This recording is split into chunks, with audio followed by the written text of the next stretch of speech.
The word your Bible translates as cheek in this verse is the Greek word for jawbone, the exact same bone that clenches when the teeth gnash in outer darkness. Matthew 5, verse 39. The traditional reading of this verse as a teaching on compassion and nonviolence is not wrong. It has guided genuine kindness for centuries, but the Greek underneath it carries a meaning the English could not preserve. If the cheek is actually a jawbone, then what does turn mean? Because the Greek word Jesus chose has never once meant endure or absorb in any text ever written. And the word translated evil, the person you were taught to forgive. It comes from a Greek root that means something no one in your church ever mentioned. 4 Greek words in one verse, all checkable on a free interlinear site in 30 seconds. A jawbone, a military term, a redirection command, and a word that was never about a villain. By the end, one practice under 5 minutes, built from the exact Greek verb Jesus used, the one your translation buried under the word turn. You know this verse. You have heard it read in church, quoted in arguments, thrown at you when someone wanted you to be quiet and take it. Turn the other cheek. You were taught it means absorb the blow.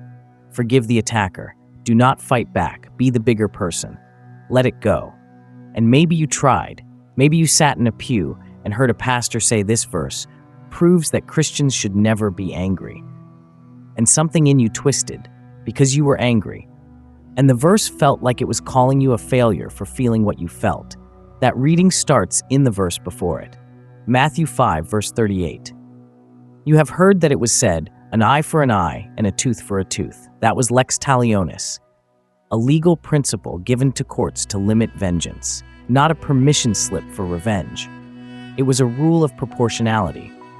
You do not burn down a village because someone stole a goat. You do not escalate beyond what was done to you. The law was a restraint, not a weapon. Then Jesus says, but I say to you, do not resist the one who is evil. If anyone slaps you on the right cheek, turn to him the other also. That is the verse as you received it, a doormat verse, a forgiveness rule, a command to be passive. But the word your English Bible translates as cheek is Siagon, Strong's G4600.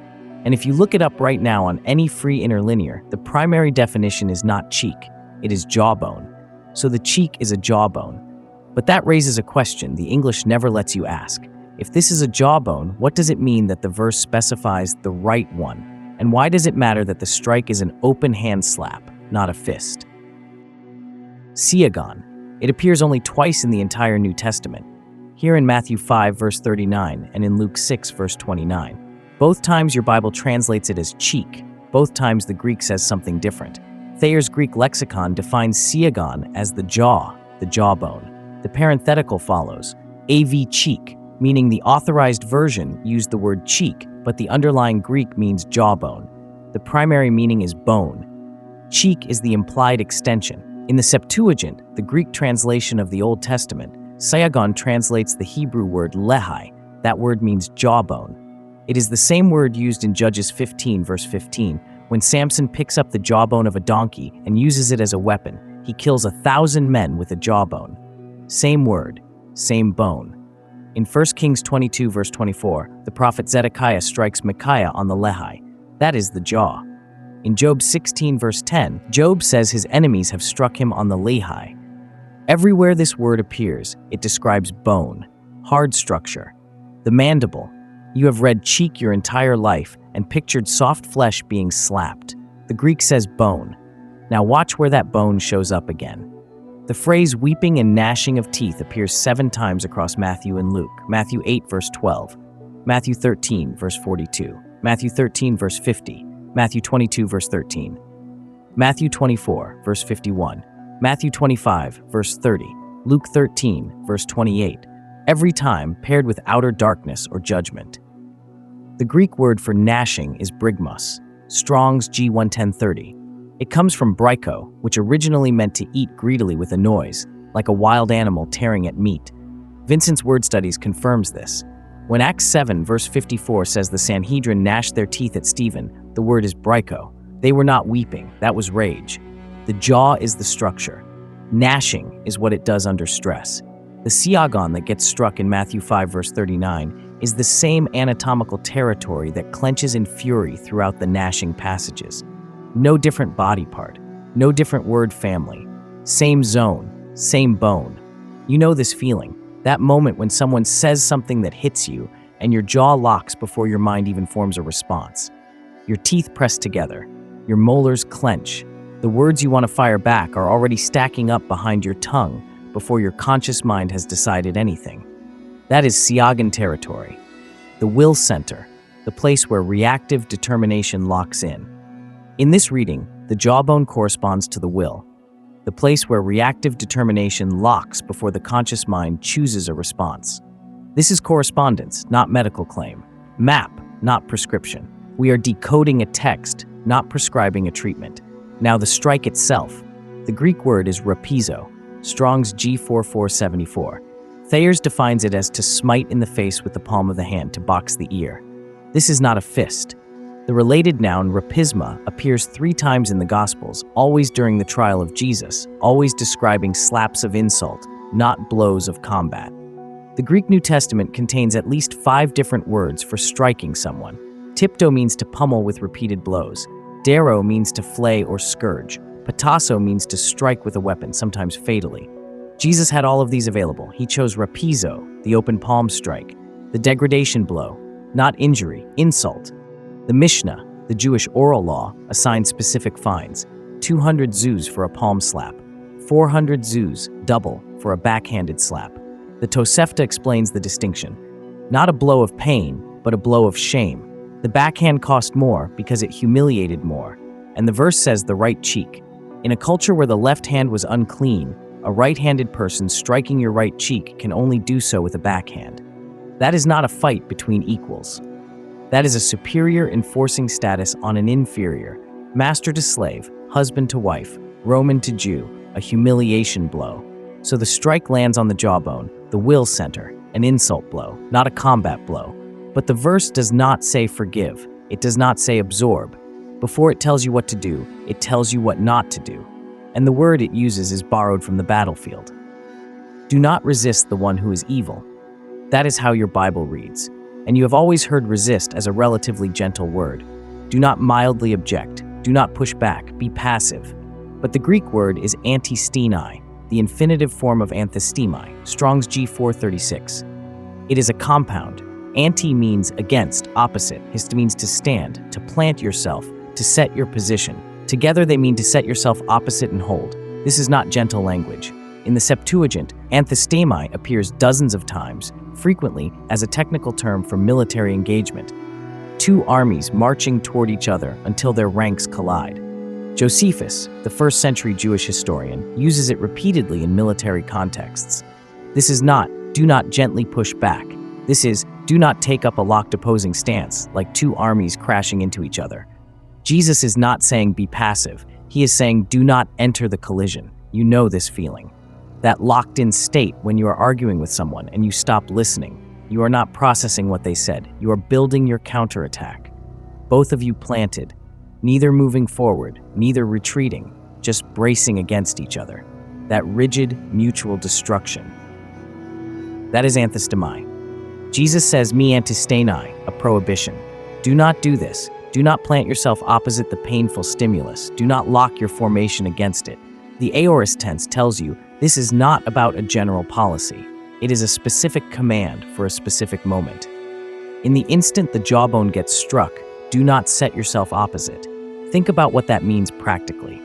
Every instinct in you after an insult is to square up, to face the threat directly, to lock eyes, to hold your ground. The verse says that impulse, that squaring up, is exactly what you are not supposed to do. Not because fighting is wrong, because locking against a reactive state only deepens it. In Galatians 2 verse 11, Paul says he opposed Peter to his face. The Greek is antestin, same root word, anthistemi. Paul used the locked military stance against Peter when Peter was being a hypocrite about eating with Gentiles. Paul planted himself opposite and held. That was righteous confrontation. So anthistemi is not inherently sinful. Paul does it. James commands it against the devil. The question is not whether you ever take a stand. The question is what you are standing against. Now here is where it gets strange. The same root word shows up again in James 4 verse 7. Resist the devil and he will flee from you. The Greek is antistate, same root. imperative mood, a direct command. Ephesians 6 verse 13 uses anthistemi again, put on the full armor of God that you may be able to withstand in the evil day. Same word a third time. Prohibited in Matthew 5, commanded in James 4 and Ephesians 6. Same word, opposite instruction. How do you reconcile that? In this reading, one resolution appears from the text itself. You do not overcome a reactive inner state by standing against it. That is fighting fire with fire, tensing against tension, clenching harder against the clench. That is what Matthew 5 prohibits. But you do take a firm stand through prayer and watchfulness against the spiritual patterns that generate those reactive states. That is what James and Ephesians command. The object of the anthistemi determines whether you do it or refuse it. So Jesus prohibits the locked military stance toward the poneros. Do not plant yourself opposite it. But that word poneros, translated evil in every English Bible you have ever read, has a root meaning that turns this entire verse inside out. And the instruction that follows is not endurance. It is a verb, your Bible translated, turn that has never once meant absorb. Your Bible says the evil one. You picture a villain, someone out there, an enemy, a bad person doing bad things, maybe the devil himself, the poneros, the evil one. The Greek word is poneros, Strong's G4190. And when you pull up the full range of meaning, something you were never shown appears immediately. Poneros comes from ponos, toil, pain, labor, anguish. The root describes someone ground down by work, someone pressed under burden until they break. Thayer's lexicon includes a historical note that cannot be ignored. The word originally meant full of labors, pressed and harassed by toils. Hesiod, one of the earliest Greek poets, writing 7 centuries before Jesus, called Hercules ponerotatos kai aristos, most toilsome and best. The word was not a moral judgment. It was a description of someone crushed by burden who kept going anyway.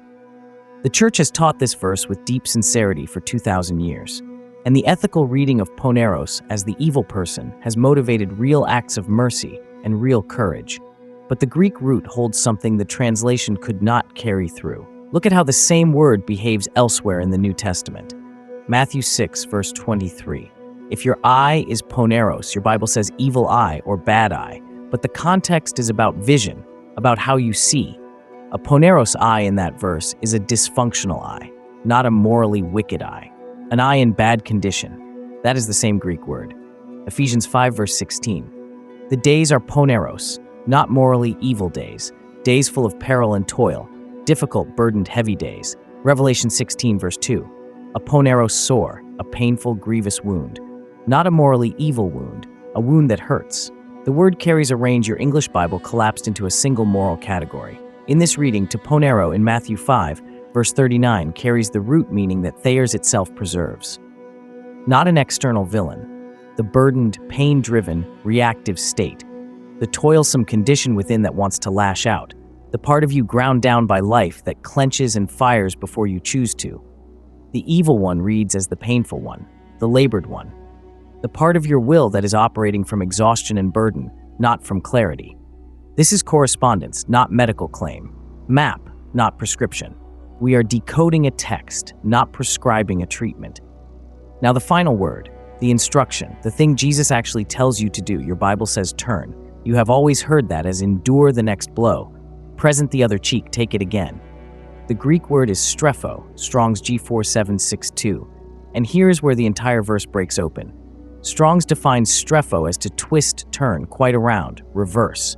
Thayer says to turn, turn round, change one's direction, be converted. Helps Word Study says properly to turn, figuratively to convert by changing direction. An about face. Strepho never means endure. Not once, not anywhere in any Greek text ever written. Not in the New Testament, not in the Septuagint, not in secular Greek literature. The word means redirect, reorient, change the direction you're facing, execute an about face. Jesus had the word for endure available to him. Hypomeno, Strong's G5278. It means stay under, remain beneath, bear patiently. Paul uses it, James uses it. It is the standard New Testament word for enduring suffering. Jesus did not use it here. He also had the word for tolerate, anakomai, Strong's G430. It means hold yourself up against, put up with, bear with. He did not use that either. He chose the word that means turn completely around, and the form he used is strepson, aorist active imperative. That matters. The aorist tense in Greek describes a single one-time action, not a process, not a gradual shift, one decisive act. The active voice means the subject performs the action. The imperative mood means it is a command. Put those together. Strepson is a crisp, single, decisive command to perform one deliberate act of turning. You know what this feels like, that moment when you realize you have been clenching, jaw, fists, stomach, against something painful, and you suddenly choose to let the tension go and face a different direction inside yourself. Not giving up, not giving in, not absorbing, not enduring, turning. That is strepho. In this reading, the Poneros state corresponds to the reactive will under burden, the pain-driven clenching that precedes every harsh word and every locked argument, and the strepho instruction corresponds to the inner redirection, reorienting from defended awareness to receptive awareness. The verse is not telling you to absorb the next blow. It is telling you to change direction inside yourself before the blow defines you. So the verse reads differently now. When the reactive will is struck by an insult, do not lock into opposition against the painful state. Instead, redirect. But there is one thread left open, the jawbone from earlier, and the redirection here meet in a verse most people have never connected to turn the other cheek, and it uses the same word. Matthew 18, verse 3, Jesus says, "Unless you turn and become like children, you will never enter the kingdom of heaven." The word for turn is strepho. Same word, same author, same gospel, same command. In Matthew 18, nobody argues about what strepho means. Every commentary agrees. It means a complete reorientation, a fundamental change of consciousness, not endurance, not patience, not bearing up under weight, conversion, an about-face of the entire inner life. The passive voice in Matthew 18, straphety, even suggests something enabled by God, a turning you do not accomplish alone. Jesus uses that word for the most important turn a human being can make, the one required to enter the kingdom. And he uses the exact same word in Matthew 5, verse 39, for what you are supposed to do when your jawbone gets struck. The implications of that are enormous. The strepho required to enter the kingdom and the strepho required after an insult are the same verb from the same teacher. Whatever Jesus means by turn in one place, he means the same thing in the other. If the kingdom turn is a total reorientation of consciousness, then the cheek turn is too. If the kingdom turn is not endurance, then the cheek turn is not endurance either. The jawbone that gnashes in outer darkness. Matthew 25, verse 30. That is the will center locked in reactive opposition. The state Anthistemi describes two forces frozen against each other, the jaw clenched, the teeth grinding. The animal response firing. That is one outcome for the jawbone that turns in Matthew 5, verse 39. That is the same will executing the strepho, not clenching harder, not absorbing the next blow, redirecting. The decisive inner turn. That is the other outcome. Same bone. Two outcomes, one gnashes, one turns. Now read the full verse with the Greek restored. Do not lock into military opposition against the burdened, pain-driven state. When it strikes your jawbone, your will center, on the dominant defended side, redirect. Turn. Execute the same inner about face that is required to become like a child and enter the kingdom. This is not a verse about being polite when someone insults you. In this reading, it maps to the same radical inner event that Jesus says is required for entering the kingdom of heaven. The same verb, the same decisive reorientation. That moment when you realize the person you have been fighting is not the real problem. The clenching inside you is, and something in you softens, redirects, faces the other way, and the whole conflict looks different from the other side. Not because the facts changed, because the orientation of your will changed, because you stopped grinding and started turning. The verse is not a rule about how to treat enemies. In this reading, it maps a technique for the triggered will, a single decisive turn of the clenched jaw away from locked opposition toward open awareness. Not passive acceptance, not endurance, active redirection. That is the DECODE, 4 Greek words in one verse, a jawbone, a military term, a burdened state, and a redirection command. But a DECODE that stays in your head changes nothing. So here's what the verse looks like as a practice. This practice is built from strepho, Matthew 5, verse 39. The redirect command. Under 3 minutes. Next time you feel your jaw clench in reaction to a conversation, an argument, a memory, a comment you read online, notice the clench. Do not judge it, do not fight it, do not try to make it stop. Just see it, name it, Siagon. That is the jawbone responding. The will center firing before your conscious mind has chosen anything. You have been in this state 1,000 times without knowing there was a Greek word for the bone that carries it. Then notice the urge to plant yourself against it, to build a case, to fire back, to stiffen and brace for impact. The urge to be right, the urge to win, the urge to match their energy. Name it, Anthistemi. That is the locked stance, the military opposition. The two armies colliding inside you, neither advancing, neither retreating, just grinding against each other until both sides are exhausted. You have lived inside Anthistemi without knowing the word. Every argument where you walked away drained but could not explain why. That was two shield walls colliding inside your chest. Instead of engaging the lock, do what the verse says, strepho. Turn your attention, not away from the situation, not into denial. Inward. One slow breath. Let the jaw physically soften. Feel your teeth separate. Notice the gap that opens between the upper and lower jaw when you stop clenching. Let the will redirect from opposition to observation. You are not absorbing the blow. You are not pretending it did not happen. You are not forgiving anyone in this moment. You are changing the direction of the will before the will decides for you. That is the practice. 3 steps. Siagon, Anthistemi, strepho. Notice the clench. Name the lock. Execute the turn. There is a second practice if you want it. Built from Poneros, Matthew 5, verse 39. The burdened state. Under 2 minutes. Think of the person or situation that triggered you most recently, the one that made your jaw tight, the one that keeps replaying in your head.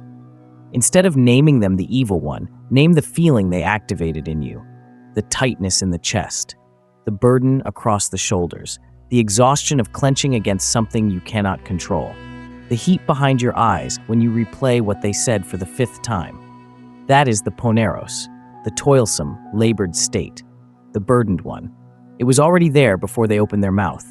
They just struck the jawbone that was already loaded. Now ask one question. Am I fighting them, or am I fighting this feeling? The verse says, do not lock into opposition against the poneros, the painful state, not the person, the feeling that the person activated, the burden that was already there before they opened their mouth. The verse begins with a prohibition. Do not lock. It names a location, the jawbone, and it ends with a single command, redirect. The practice follows the same sequence. Notice the clench. Name the lock. Execute the turn. 4 words, 1 verse. An instruction that was never about the person who hit you. It was about the jaw that clenched before you chose what to do next.